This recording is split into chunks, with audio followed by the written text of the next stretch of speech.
ఇవాళ అక్కడ వస్తున్నటువంటి ఇదిగో నాయనే వంశీ గారు, వాళ్ళ మనుషులు, సత్యవర్ధన్ అతని ఆ రైట్ సైడ్ లో ఉన్నాడు కదా, వైట్ షర్ట్ వేసుకుని, అతను సత్యవర్ధన్. 11వ తారీఖున భయపెట్టి చూడు అంత భయంగా నుంచున్నాడు అక్కడ చేతులు కట్టుకుని. అంటే ఎంత దుర్మార్గంగా వాళ్ళు అతన్ని కిడ్నాప్ చేశారన్న దానికి ఇదే ఒక సాక్ష్యం. ఇవన్నీ విజువల్స్ అన్ని క్లియర్ గా ఉంటే ఆ కేసులో పోలీస్ అధికారులు విచారణ చేసి అతన్ని అరెస్ట్ చేస్తే జగన్మోహన్ రెడ్డి ఏం మాట్లాడుతా ఉన్నారు? బట్టలోడు తీసుకొడతారా? అంటే పోలీస్ అధికారులు బెదిరిస్తా ఉన్నారా? భయపెడతా ఉన్నారా? 5 సంవత్సరాలు మీరు అరాచకాలు చేశారే, అక్రమ కేసులు పెట్టారే, అరెస్టులు చేశారే. ఇక్కడ మొత్తం సాక్ష్యాలతో సహా మీరు చేసినటువంటి కార్యక్రమాలన్నీ కూడా కనబడతా ఉన్నాయి.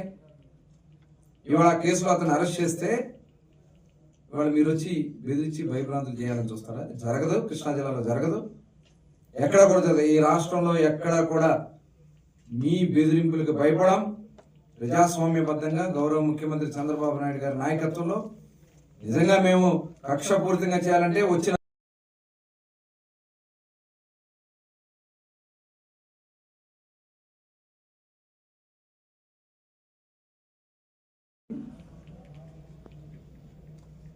ఇవాళ అక్కడ వస్తున్నటువంటి ఇదిగో నాయనే వంశీ గారు, వాళ్ళ మనుషులు, సత్యవర్ధన్ అతని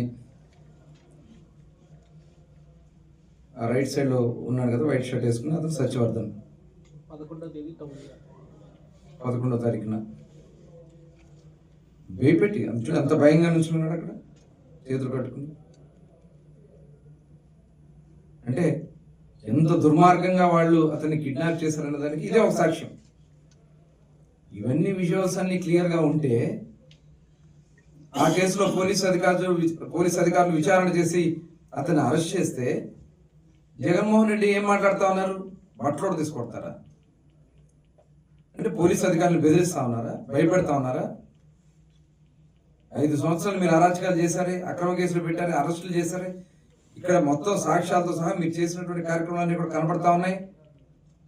ఇవాళ ఆ కేసులో అతను అరెస్ట్ చేస్తే ఇవాళ మీరు వచ్చి బెదిరించి భయభ్రాంతులు చేయాలని చూస్తారా? జరగదు. కృష్ణా జిల్లాలో జరగదు, ఎక్కడ కూడా జరగదు. ఈ రాష్ట్రంలో ఎక్కడా కూడా మీ బెదిరింపులకు భయపడం.